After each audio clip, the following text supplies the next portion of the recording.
critical also. Another That slasher is from shot. Rasta. He won blood, and he will get the star point ball. Easy way. Well, he wants a deja vu, actually, for his ADC. As he gets late and opened up with an enchanted crystal arrow. New instant kill rate. That's gets the kill. There is the 3-man shockwave. Body 1 point lead ultimate. Explosive cast plus the Howling Gale. That is a double kill. Sarah will. And right, Glenn will just be one shot after that. Blizzard eyeing Kaneko here, iconic as well. This will be a triple.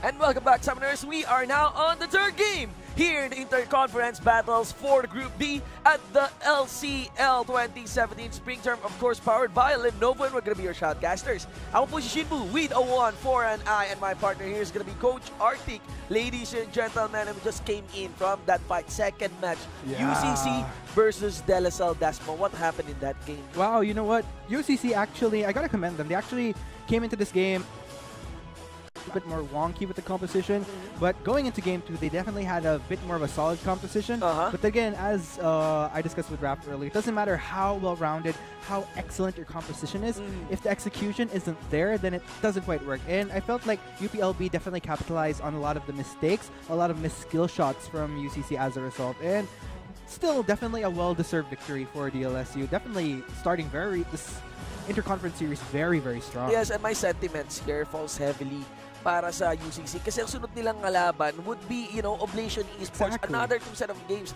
Aariba talaga yung UCC ngayon, and that puts those 2 sets of victory 3 points kaagad para sa LCL Dasma. Of course, leading this group stage as we are yet to see the likes of SLU and UPD nga to secure their points, or maybe in UCC as well dito sa ating Interconference Battles. Ayan po ang ating schedule for this next set of games. UPD Oblation Esports, of course, UCC, University of Caloocan, Ninja Turtles. Your thoughts on today's match? Wow, well, you know what? There's a lot of fans.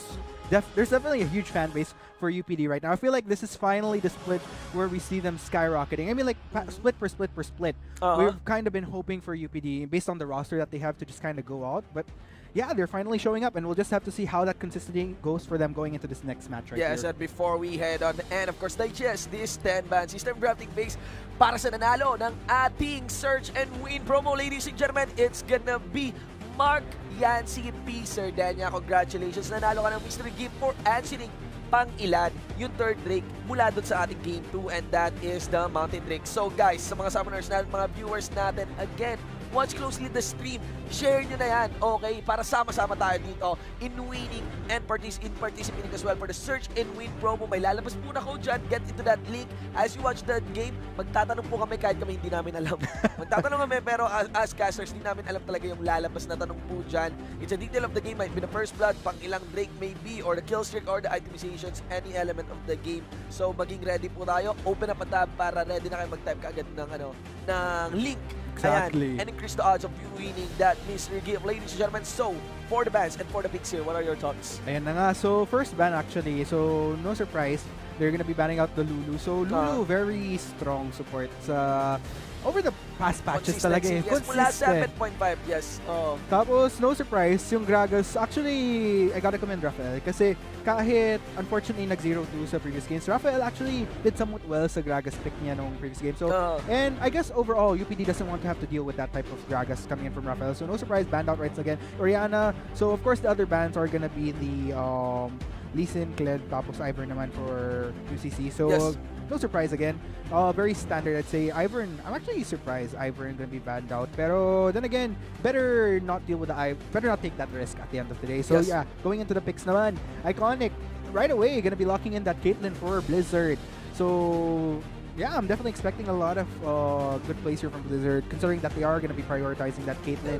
Meta pick naman ng Caitlyn eh, diba? So far, nakikita natin dito ngayon sa Oblation Esports that they are securing power picks here. What would be interesting here is that for the jungle, it's not gonna, I'm not so sure if, yeah, very likely this is gonna be a Nocturne in the jungle.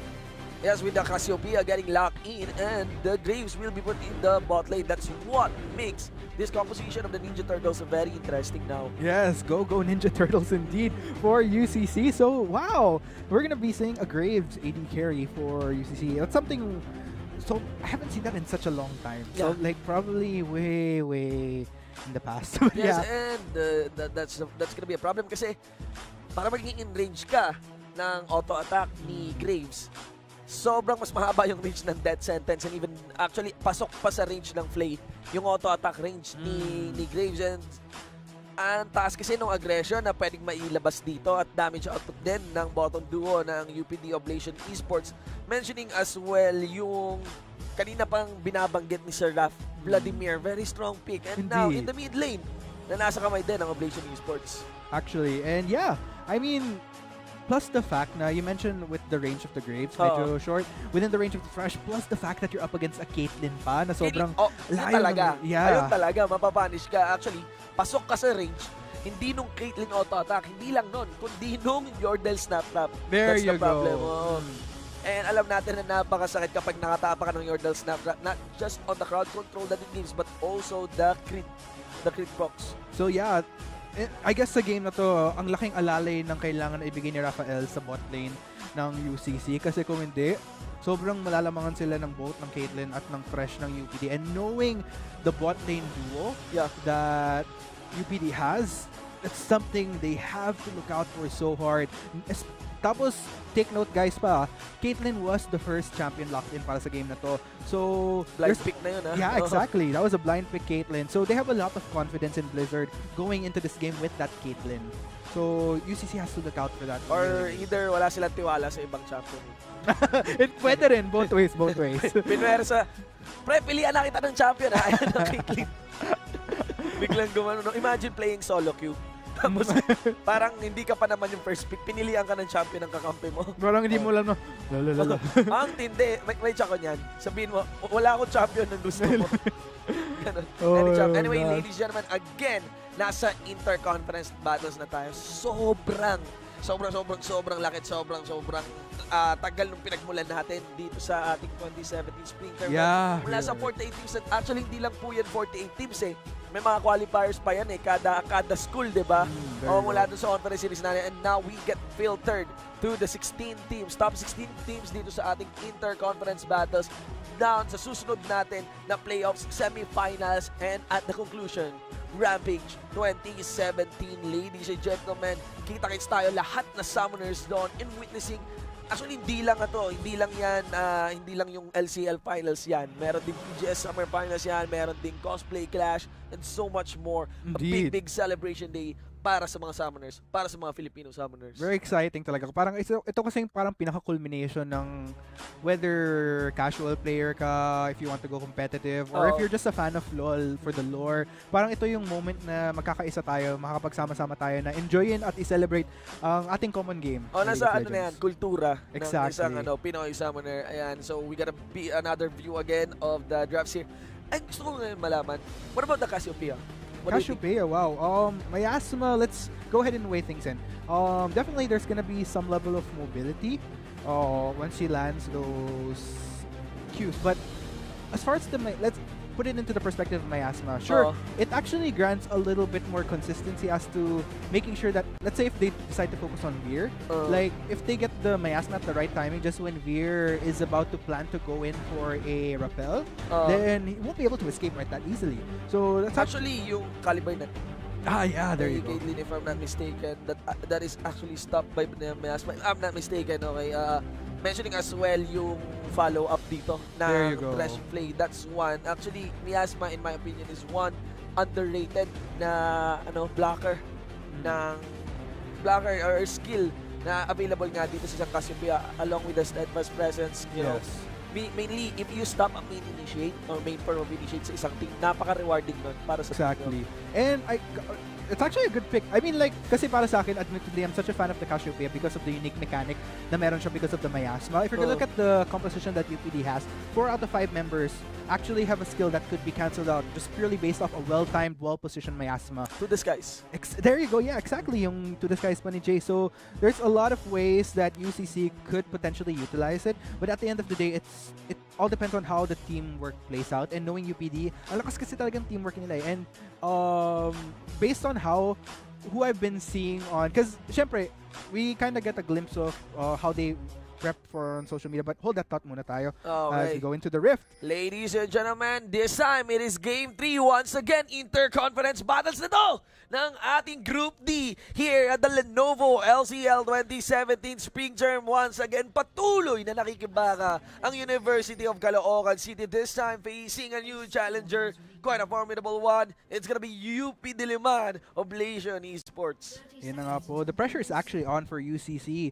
After nga ng unfortunate 0-2 nila earlier, you know, they kind of have to boost their morale up a bit kasi they're going into a game once again. Kailangan talaga. Especially against a team like UPD who has been doing so consistently well throughout the entire their own conference thus far, actually emerging as the top seed. So there's definitely a lot of pressure on UCC right now. Yeah, so ayan, I'm calling out sa mga viewers natin, sa mga estudyante na nanggagaling mismo sa UCC, magbigay tayo ng suporta, ilagay natin yung hashtag UCC win, UCC bawi, UCC laban, lahat ilagay na, i-share nyo na yan, sabihin nyo na sa mga prof nyo, ito yung ginagawa ng estudyante. Bakasyon naman, weekend naman, and it's a representation of the school. It's a representation of the school here at the LCL. Nako, kung pag-uusapan pa natin yung LICC, greatness awaits. Greatness awaits sa mga natin, sa mga teams nga natin na nandito sa LCL who could potentially be a representative, diba, ng ating bansa, or we don't know, maybe even Southeast Asia, but you know, let's hold that one for later announcements. Pero dito, back into our game conditions, maybe I want to discuss Nocturne. Haven't seen it in a long time. Nocturne actually.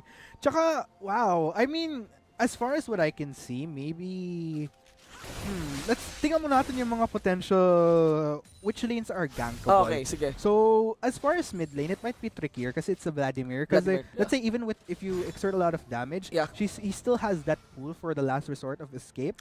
So, again, it's kind of like the game earlier, gaya nga nang discuss namin kanina na you could force a Vlad out of lane, pero the chances of actually getting a first blood or maybe a kill on the Vlad are actually quite slim in a way. Probably like if you catch, it's either an early gank or mag-antay ka pa talaga na you start heading into the mid game. Yeah. And then, okay, for bot lane naman, that's the thing like very close. There's a lot of safety in this Thresh and Caitlyn bot lane because they outrange the Graves and the Karma, plus the fact that, let's say if Blizzard is a little bit overextended, all Neep actually has to do is just make sure he gets the Lantern out. And actually just noticing Neep ang naglaro dito, but oh, wow. Yeah, instantly. Had it been na walang flash doon connected yung kunin, and it's gonna be a big burst on Michelangelo. Hindi siya Mega Gnar nun. I think malayo pa siya bago mag Mega Gnar nun. And all in ni Iconic tsaka ng Elise. It's a sure kill. So good flash there by Michelangelo. Yeah, but I just noticed nga, si Neep na pala ang naglalaro ngayon for UPD ngayon. We haven't seen him in the conference season, hindi ako nagkamali. So, welcome back. Welcome back. Yeah, man. And lalo lang lumakas talaga exactly. Lineup ng Oblation Esports. Ako Iconic. I mean, ako Arctic. Kung ako yung Nocturne, sabi mo nga gankability ng lanes. Objectively speaking, ang igagank ko dyan si Iconic. Exactly. Objectively speaking yan. Pero dito tayo sa bot lane, hindi tinapakan ni Donatello. Yung trap sa likod, rather Leonardo's willing to trade up the advance here by UPD. Oblation Esports being the aggressor as well here in the bot lane. Not bad. I gotta commend UCC kasi in terms of the Graves and the Karma, they could do harass din in a way to make up for it actually. Actually, kahit mas mahaba yung range ng Caitlyn, kung duel ang usapan, kaya ni Graves. Exactly. Because of the true grit. That's one thing. That's true. Actually, that's a very good point that he raised. Tapos plus the fact that he's with the Karma. Karma, along with the poke that she has. The shields. There you go. The shields. So, this could actually go even for them, despite that disadvantage with the range game. kumbaga, it's all a matter of UCC just being gutsy enough to engage. With the safety rin na they have to be aware of where Veer is because it could go bad for them if they suddenly get counter-engaged. Yeah, makikita mo nga dun yung damage ng Peacemaker kay Leonardo. Manifest kasi because of the true grit. Yes. So that's the thing. Ladies and gentlemen, still yet to see another gang. I would suggest ganking Iconic, but maybe they could burn something out of this Vladimir. Let's see. Showing himself in lane. There's gonna be in range. Kailangan lang ng Miasma. Maagang Sanguine Pool. Not gonna be willing to burn anything. There's even the red stacks for the Crimson Rush. And yeah, no casualty yet. 4 minutes. Make that 5 minutes into the game. Tsaka, let's say even though dead sentence. No. Nice prediction mula kay Nip. That's our boy. Tingnan natin kung makakatranslate to. Kill Beer. Hindi nag-connect yung kanyang cocoon. And UCC members would just walk away. Nandun din naman si Raphael if ever an all-in blows out. Not bad. Well, not bad by Leonardo right there. Kasi kung nag-hesitate siya for one moment na tumigil, baka nakukun na siya. Yeah. Pero because he was, nandun yung resolve na tumuloy-tuloy lang, yung confidence na if he walks long enough to avoid that cocoon. Actually, yeah, good job by UCC. Yeah. Because I was expecting that maybe they might be hesitant because of that earlier 0-2, but still, they're in it to win it. And yan ang pwedeng capitalize ng UCC. You know, they lost 2 games to pick up a lot of lessons really of the things that they should prevent and ang aggressor dito, you know, would be the Oblation Esports team. So, you know, there might be some form of complacency na pwedeng maganap. So, that's one. And observing that right now, it cannot be denied na hindi na aggressor nga dito is the UPD, Oblation Esports. And right now, CS deficit, hindi ganun kalaki yan. Kasi yung wave stacks na yun, yung minion stacks na naipon sa bot lane, ma-offset lamang yung 49 CS dito against the 40 plus CS na, I mean, from the Caitlyn lane down to the Greaves. I think going to this mid lane, ang interesting actually is that we've been talking about how Vladimir has to sustain. And it's kind of a similar scenario na earlier we had the Ahri versus Vlad, wherein the Ahri only had the sustain by proccing her passive, which takes a while. Unlike the Cassiopeia, you have the Twin Fang, na as long as you get the poison onto Vladimir when trading, then you could slightly almost go up to par in terms of the sustain. The problem though, at the end of the day though, is Cassiopeia still relies on having that mana to keep the sustain up. And once Vladimir wears down Cassiopeia, that's where Splinter is actually in a quite of a tight place pag nawala na yun. And of course, ang ginawa din naman ni Splinter dito would be going for standard, hindi naman tumasama. Pero sometimes may mga Cassiopeia build kasi na hindi nagra-rush din ng Tear of the Goddess. Pero right now, kung mana game kasi yung usapan, especially facing ang Vladimir, Tear of the Goddess is a good pick up. Yes. So ang larong pinili naman dito ni Persic would be securing cooldown reduction. So it's actually what's happening in the mid lane is mana for Splinter, cooldown reduction for Persic. It's a battle of attrition right now. You know, they're not really heavily harassing each other, just really rushing and controlling the waves as much as possible.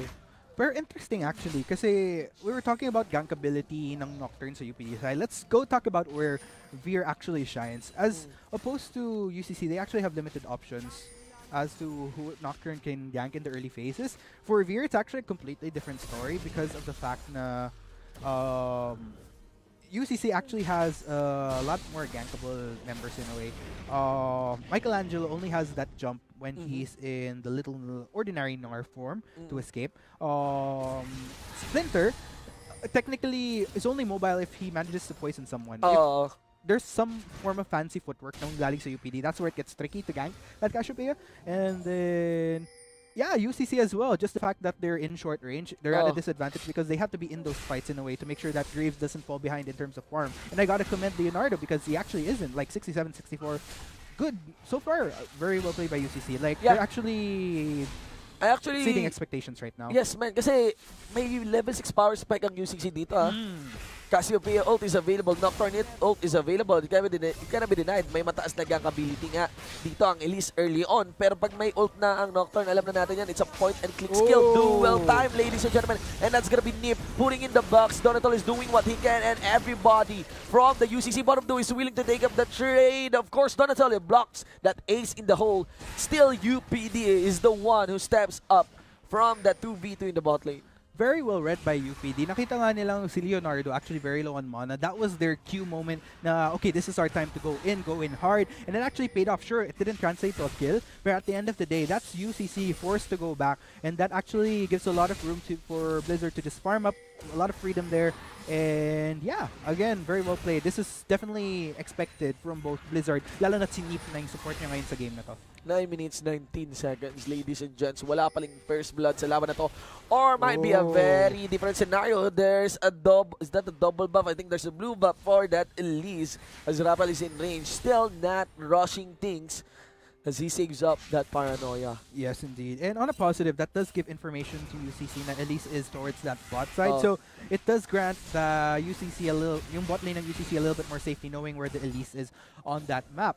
Pero yeah, so far, like you mentioned, both teams actually playing it a little bit more safely because there's a lot riding on this game right now. Yes, a lot riding on this game even for the match itself talaga kasi isang team fight na makapatay sila ng dalawa, I'd say dalawa at least, that would translate instantly to an Infernal Drake. But right now, it's a tight spot here for Raphael, but still enough to actually allow Splinter to arrive. Also, the Shroud of Darkness blocks that crowd control mula kay Nip here in the top lane. It's time for Beer to put in some action. Iconic puts the hammer down onto Michael Angelo, forced to flash away. Round 2. Ikalawang flash na na-burn for the top lane. Yeah, but that is a signal na yung jungler ay nasa top lane. Yeah, like unlike other games, like some people think kasi na it's the kills that matter. Pero when it comes to these high skill games ng LCL, I'd say high skill because hindi biro na umabot ng top 16. Pero yeah, yung sure kahit di ka makapatay, pero ang laking bagay pa rin na kahit summoner spells down lang. Kasi you know how vulnerable a lane is at that point. Yeah. When I was actually in the past hardcorely playing jungle, but it's time to go all in. Might be for Zerk. He wants to punish Raphael here. He knows walang Shroud of Darkness. I mean, even with the Shroud of Darkness, you know, Raphael would be losing a lot of health, forced to flash away. So, umaaura ngayon dito yung UPD Oblation Esports. And again, I want to mention nga, during the time, naalala ko, I was todo ako mag-jungle mainan. It was the time of Diamond Procs. Ganyan. And he actually had an advice na you don't even need, like, what you can say as a successful gank doesn't necessarily mean a flash burn, a kill, maybe an objective or CS or tax. Basta na-rattle mo lang yung kalaban mo. And it's actually funny that you brought that up kasi kung titingnan natin yung nangyaring yun between Raphael and Ferzerk, sure, Raphael was able to escape by the skin of his teeth, pero look what he managed to trade off from Ferzerk as a result. Ferzerk going all in onto that kill onto Raphael actually managed to burn both summoners from the Vladimir flash down, ignite down. That leaves him a little bit more vulnerable in that mid lane. Like sure, he's sticky because of that sustain, pero it leaves him definitely a lot more vulnerable. Let's say if they decide to go for a 3-man gank or if Ferzerk is overextended, Vladimir is definitely much more vulnerable in this case. Parang walang masyadong nangyayari sa game natin. I'm pretty sure this is actually ballooning. Okay? Kasi kung meron talagang maganap na team fight dito, hindi lang yan Infernal Drake, baka Torre pa yan. Yeah. Baka Torre pa. Here comes the paranoia ng dilim ang mapa mga kaibigan. And knowing that the Vladimir has no flash, it's time. Ako naman, ikaw ha? Tinudul mo ako under turret. And the poison, the claw, impales Berserk there. Iconic tries to snipe dito. Si Raphael goes for the chase.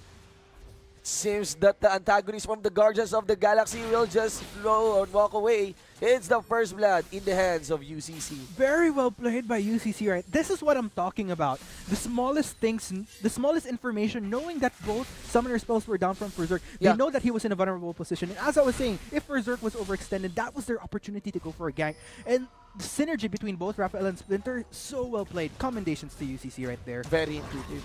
Very intuitive and calculated play coming in mula sa UCC. Yan, naalala ko na kung sino yung base nitong skin na to ni Jace. Si Ronan, the Accuser. Remember? There you go, yeah. Oh, nga, no? Oh, man. Ronan, the Accuser. Man, like, you're slowly getting the references ng skin. Gusto ko tuloy ng raccoon. Kasi may Groot na sa sa League of Legends, di ba? Sa Ivern. Okay, pero like, parang raccoon na character. Kumpletuin na natin. Actually, meron pala. Si Ziggs. Pwede, mahilig sa explosives and all. And all. Anyway, ayan guys, as an update, you know, the available skins right now, newest skins would be the Dark Star. Oh, those are so nice, yes, man. And I'm mentioning as well the release and the announcement of the Pulsefire Caitlyn. Yeah. And a few modifications din sa mga meron ng Pulsefire Ezreal. In-upgrade na nila ng konti. Ni Caitlyn, hindi talaga siya nawala sa meta. For some reason, napansin ko lang, as an ADC, ang daming ADC na namaalam na bumabalik. Ganon. Pero si Caitlyn, ayun lang siya. big range. Long Yeah, range. long Yun yung range. advantage. That's all you need. I mean, like, sure, merong mga times na you see less of her, pero she doesn't fall off pa rin. Doesn't fall off. There's always that option pa rin na Caitlyn is always open. Yung playstyle niya, yun pa rin talaga yung main reason bakit siya nilalaro ngayon. Exactly. But right now, UCC, will that one kill from the Vladimir be enough to really translate onto this Infernal Drake? The smite! And the bite comes in from Beer. They did not allow him to grab the lantern. But still, the Infernal Drake goes into Oblation Esports. That is definitely frustrating. Yeah, that would have been really bad for UCC if that resulted to both a Dragon Take and a escape from Veer at the same time. Pero at least, nagkaroon pa rin ng consolation. So, still well played. I'd still say it's somewhat even, somewhat lang. Although that is an Infernal, so that does make UPD a little more painful, especially considering the comp that they have, which is somewhat painful to begin with because there's so much damage all around, aside from, with the exception of the Thresh. But other than that, Jace, Elise, Vlad, Caitlyn, that's going to be pretty painful, all four of them. Anyway, my guess is, hold that thought, another gank in the mid lane. Raphael here, medyo galit-galit siya, hindi na secure yung smite, and still there is Veer to upset once again the plans here of the Nocturne. Kill is given this time. Kay Berserk, they will take the Reap Herald. Yes, a new one. The Pokemon Reap Herald. Pokemon. But yeah, look at Michelangelo actually. Medyo na-spot nga niya itong pick pero wala pa siyang range stacks dito. So maybe UPD can still force things here. There's the flash. It missed Michelangelo. Not seeing any range stacks here. I think bug lang yata yan sa spectate view natin. Pero with the 4 members here ng Oblation Esports, I think that is set for the Reap Herald to be taken. That automatically translates to turret. It actually can delete one whole lane. Finally, and if left unchecked. Technically, this is the first reworked with Herald ever in the Philippines. In a stream Garena game for the Philippines. I believe so.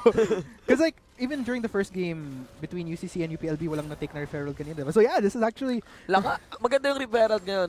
To give you an idea, guys, i-prioritize niya siya. Yeah. Kasi talaga, it's like a mini ZZ-Rot. Na actually mas malakas talaga sa ZZ-Rot kasi it can actually clear up 2 turrets. A one-time big-time ZZ-Rot. There you go. One-time big-time ZZ-Rot, ladies and gents. And, ayan, you could see na, ginamit ba? Hindi pag, pinindot na ba ni Iconic? Hindi pa ata. Hindi pa niya pinapakawalan. I'm not so sure kasi kung nagre-reflect sa spec. Ayun. There you go. Ana kay Deep. Yan, okay. Release the Reap Herald. Yes. It's not a Kraken, it's the Reap Herald. Boom! Nawala yung torrent. Nagulat si Michelangelo dito. Gonna chase by this heavily improved Reap Scatter. Yeah. The Void. Anyway, it's 2-2 in terms of turrets. 2 turrets is taken in here by Oblation Esports. Berserk in the front line. But do take note, even if you're putting Berserk behind, even if a lot is invested on Berserk, there's still Iconic make up for the chop. There is stun under turret. Wala na si Donatello in there. Comes Raphael. Splinter as well in the back line. The Cassiopeia goes solo. And of course, it's a 2v4. Make that a 5v2 rather. So, yeah, this is a momentum now built up by UPD. Oblation Esports. Very threatening, ladies and gents. Next Drake is an Infernal. They've taken their 3rd turret for this game. Yes, indeed. So, yeah, that is another turret taken in. They might actually be going for this inner turret. Pero, yeah, oh my goodness. The onslaught continues. And still the Cocoon did connect, and it's time to go all in. Might be a bonus. This is, total domination. Just kung ano lang nakuha ang lead bigla ng UPD, they really snowballed that. 2 turrets, 3 champions. Yeah, that was just a skyrocket. They said, sure, you get the first blood, pero tingnan nga natin tong replay na to. So, yun nga, UPD actually converging in onto this mid lane here. 4 members, good hook there by Neep. They actually able to go in, and that's a very tanky Neep right there because it is a Thresh. So, was able to take a lot of that damage. Tapos nung si Raphael actually overextended onto a lot of members. No, medyo healthy pa, so medyo nag-greedy doon, and as a result, it just went way downhill for UCC so fast. And, mayroon lang pala akong napansin kanina. Kasi I do understand it's a very frustrating really to not get that smite. Lalo pa kung yung buong team nyo yung nag-Infernal Drake tapos hindi siya nakuha. Pero mamaya na yon kasi may nangyayari dito sa ating mid lane. Iconics is gonna be leading the fray on that one. Puts in the jump, puts in the hammer, gets a double kill. As Donatello is stunned here, receives the cocoon with Berserk getting the kill. Body block by Leonardo to save Michelangelo. Lots of artist names from the Ninja Turtle squad. But of course, the crowd control is not there. Turret is not there as well. May go for the chase. Cocoon did not make it. Still, that's 3 members in the Abyss here of UCC as UPD. They are set to take a lot of objectives ba with this kind of momentum. Yeah, and I was actually thinking earlier kasi pinag-isipan ko yung nung nilabas na nila yung referral, if it was too early, na baka na-excite lang silang ilabas. Oo nga. Pero it was sakto. actually sakto kasi yun nga, by being able to push down the bot turret so fast, since na-distract si Michelangelo sa pag-takedown sa Herald, both members yung bot lane was able to respond to mid right away, which was actually a really good call by UPD now that I realize in the long run. The face check is there. Stunned yung pangalan dito ng ating Nar. Now Donatello along with Splinter. Master, please Splinter, save me! Pero in the backline, that's gonna be Berserk dealing damage to 3 members here of UCC. Knowing that there's no more objective on these parts of the map, maybe it's time to walk away. Lots of stuff taken away against UCC. And ayun yung gusto ko ma-mention. Guys, just to emphasize kung gaano kaganda yung Herald ngayon. Ito yon. You can actually imagine it na libre siyang tore. Sa totoo lang, pwede mo siyang ma-imagine na para siyang libreng tore. There's the part tingnan natin yung replay. So again, Neep hooks left and right. So actually goes in, and this is very crucial kasi Michelangelo just toppled on right away. CC one after the other, no escape whatsoever. And it was just basically UPD, an onslaught of damage. UCC not able to respond, especially since these are 3 squishy members na naiwan sa UCC. At napaka-wise ng positioning ni Nip doon na hindi siya nagtago sa tri-brush. Doon talaga siya sa kilid kasi he knows na kung sino man yung magpe-face shot ng brush na yon, actually they won't. You know, they'd anticipate for the range. They can actually easily dodge that. Pero so would have thought na manggagaling yung death sentence mula sa kanan, di ba? Or rather kaliwa na ang ng ating Nar dito. That's gonna be the code for our search and win promos. I want to send the biggest congratulations kung sino man po yung summoner natin na nakasagot ng tama for our and get himself a mystery gift. And kung titingnan nyo guys, this is UPD again being UPD, demonstrating yung teamwork and synergy nila. Kasi in order for you to have so much confidence na yung hook, kumbaga, once you go hook, once Nip goes in, there's a lot of trust involved na kailangan yung follow-up andun from your teammates. And UPD's demonstrating exactly that. Nakita mo yung setup na yun, yung death brush na yun, na sige po na tayo dun sa likod. Actually, it's time to call it quits, pero parang, yun nga, parang maybe we can take one more champion and UPD's still there. Okay, so, yep, totally. A very seasoned maneuver here by the UPD Liman squad. And again, ang gusto ko i-mention kanina, yung smite kanina, na hindi na-secure ni Nocturne. Just an advice for our summoners na hindi lang yung timing ng number yung kailangan yung bantayan when you're playing the smite game. Kung kunyari marami kayo, tapos parang may threat na pwedeng makaagaw. Exactly. Pwede mong gawin is actually basahin kung gaano kabilis bumababa yung health dito nung Infernal Drake at ang yung health din dito ni Michelangelo ay mababa na. But where is the execute hit? Rather, it's gonna be Beer who's gonna be gone kasi wala pa si Beer, si Berserk dito. He just arrives here now na wala na si Blizzard. Let's see if can he clean up one last Q. Berserk kills the support. Berserk is aiming to kill the mid lane as well under Turret. He's receiving a lot of fangs and Splinter is winning the trade. Flash away to dodge the hook who actually connected onto a minion. It's a 2-4-2 here as UPD actually initiated too early for that fight. Indeed. Pero yeah, UCC managing to get a small consolation out to the... Whether or not it actually brings them back into the picture, not quite, unfortunately, which is why there's a lot of patience involved. Pero yeah, tingnan natin itong replay na to. So Nip actually does get a hook on.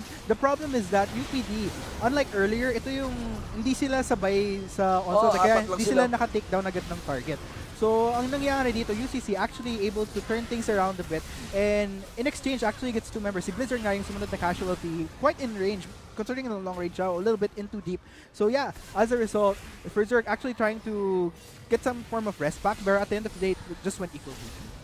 Beer built Zhonya's Hourglass. Very interesting. I mean, I know it's a Nocturne, a Nar, Graves. We know. I mean, ang pwede lang mga deal ng magic damage sa'yo would be Cassiopeia. Pero minimal lang naman ang armor ng Zhonya's Hourglass. And that mechanic is kind of a redundancy into the Elise. Pero there was a time na naging Zhonya's Hourglass. I would recommend just go for the, Rylai's Crystal Scepter or maybe Leandris on this Elix. Yeah, that's actually interesting. Bro, I guess Maybe for the beats. Maybe if yeah, he just there wants you to go. be That's aggressive. actually a good point. Because like Elise could actually go in a little bit earlier than the members, and if she's squishy, well, I guess that's another thing. Kasi especially since UPD has the lead ngayon, they want to keep on capitalizing on that. But there's a 2v1 here by Iconic. Naging raging na yung kalaban niya. The burn, will it finish the kill? No, it won't. So that's 1-0 in favor of UCC.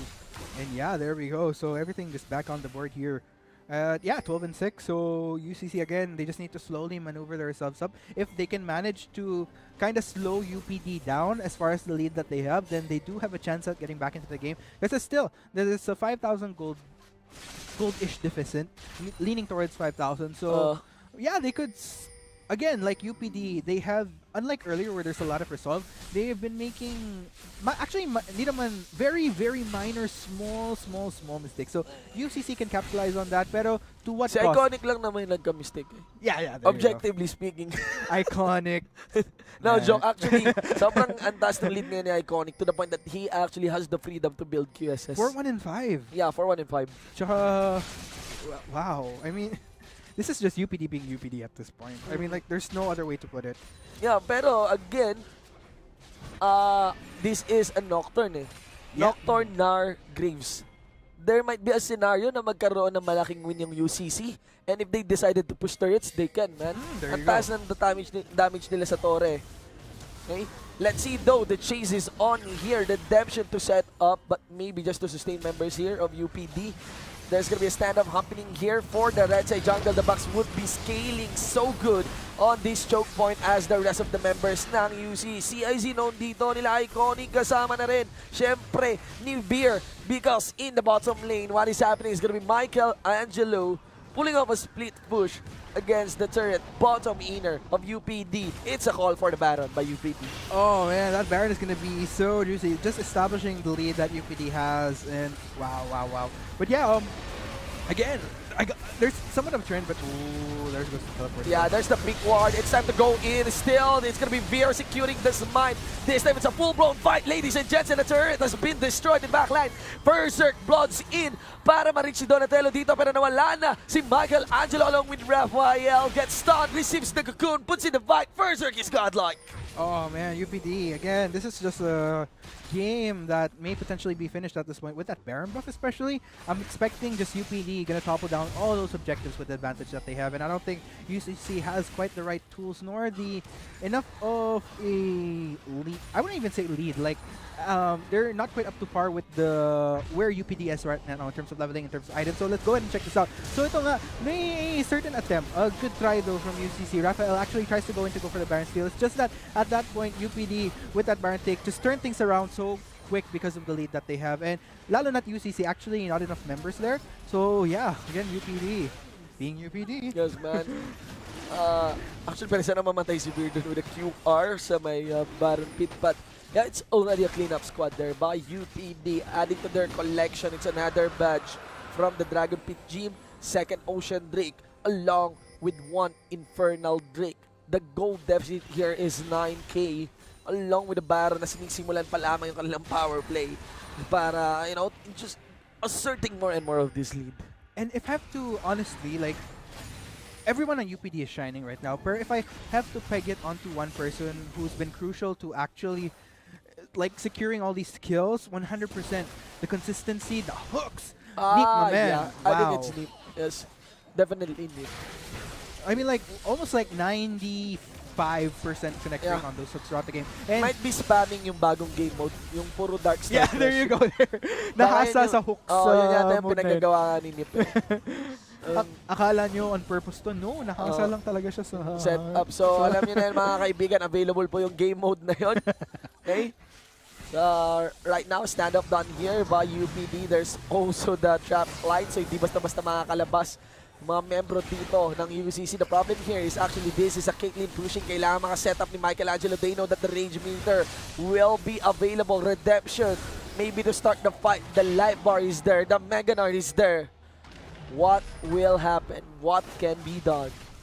Indeed. So with 16-6 at point, looks like UPD just knocking on this inner inhibitor turret, and this is still a long way to go on this Baron buff. They still have half of its life to make use of its effectively. They just force things, but not with the death sentence. Consistency it is, ladies and gents. Michelangelo this time with the minion R4, and one by one members of UCC is getting popped. The final kill, the pentakill is denied here by Veer as the quadra kill is opened up by Berserk. Oh no, UPD, this is gonna be the game, ladies and gents. UPD just being UPD. I keep on repeating it, but just goes to show just how strong they are. Ladies and gents, UCC unfortunately gonna have to lose this out. Congratulations, ladies and gents, your reps from Metro East represent indeed. Congratulations, UPD. Oblation Esports, indeed. Again, I think considering the composition is here by UCC, malaking hindi nag-pay off yung Nocturne. Indeed, wow. I mean, like, they could have actually made plays. It's just that, again, UPD just capitalizing. They know what their win conditions are. They know what strengths. They know what they should be avoiding technically from UCC. Sure, UCC actually did have a good start. They did get that first, but unfortunately, they weren't able to be consistent in that game by following up by more kills. It's just UPD toppling over whatever advantages that they have over and over again. It actually reflects here's I think KDAs per player. I mean, like 11, 1, and 10 on Berserk, showing how it's done on this Vladimir. It was the first blood. There you go. Ironically, because ironic that they actually put first blood on Vladimir, considering with the blood. The first blood, yes. Thematically speaking. But yeah, look at the damage, man. First place, Vladimir. Second, coming from Iconic. Wow. And yeah, third place is that Cassiopeia, but it's all the rest of the members that could technically exert damage from UCC weren't able to do so because they were just so behind at that point. It was so hard for UCC. And we have to give it for the Nocturne. It's a very hard minefield that he has to pass through para makapasok dun sa backline at mataya itong ating Caitlyn. Ladies and gentlemen, that's gonna be the conclusion of this Game 3. Of course, UPD versus UCC, may laban pa rin po sila mamaya. And of course, meron pa rin tayong search and win promo. Again, kailangan lang ng composure dito ng UCC. Hindi naman basta-basta nanalo doon yung UPD. Dragging yung simula ng game. Yeah, definitely. So meaning in terms of laning, there's an element that UCC can actually keep up with the likes of UPD. And we're still at it. Let's see what they can do. Ladies and gentlemen, kami po yung naging shoutcasters for this game. Ako po si Shinbu with a 1, 4, and I. And my partners here is gonna be Archie. Ladies and gentlemen, maraming salamat po for watching that game. Meron pa tayong susunod na game here at the Lenovo LCL 2017 Spring Term. Diyan lamang po kayo, magbabalik po kami. There's still Iconic, they go for the chop. There is Stun under Chariot. Wala na si Donatello in there. Comes Raphael Peter as well in the back line. The Cassiopeia goes solo. And of course, it's a 2v4. Make it a 5v2 ladder. So, yeah, this is a momentum now built up by mamaya na yun. Kasi may nangyayari dito sa ating mid lane. Iconics is gonna be leading the fray on that one. Puts in the jump, puts in the hammer, gets a double kill. As Donatello is stuck here, this seems to go good with Berserk getting the kill. Body block by Leonardo to save Michelangelo. Lots of artist names from the Ninja Turtle squad. But of course, the crowd control is not there. There is Stud yung pangalan dito ng ating now Donatello along with Splinter. Master Splinter safety. Pero in the backline, that's gonna be Berserk dealing damage. Basahin kung gano'ng kabilis kung mababa yung health dito. No Infernal Break at yung health din dito ni Michelangelo ay mababa na. But where is the execute hit? Rather, it's gonna be Veer who's gonna be gone kasi wala pa si Veer kasi Berserk dito. He just arrives here now na wala na si Blizzard. Let's see if can he clean up one last Q. Berserk kills the support. Berserk is aiming to kill the mid lane as well. Under turn, he's receiving a lot of bangs and Splinter is winning the trade. Flash away to dodge the there's the big ward. It's time to go in. Still, it's gonna be Veer securing the smite. This time it's a full-blown fight, ladies and gents, and the turret has been destroyed in backline. Berserk bloods in para ma-reach si Donatello dito pero nawala na si Michael at they just force things but not with the death sentence. Consistency it is, ladies and gents. Michelangelo this time with the minion R4 and one by one members of UCC is getting popped. The final kill, the pentakill is denied here by Veer as the quadra kill is opened up by Berserk. Oh no, UPD, this is gonna be the game, ladies and gents. UPD just being UPD. I keep on repeating it, but just goes to show just how strong they are. Ladies and gents, UCC unfortunately gonna have to lose this out. Congratulations, ladies and gents, your reps from Metro East represent indeed. Congratulations, UPD. Oblation Esports, indeed. Again, I think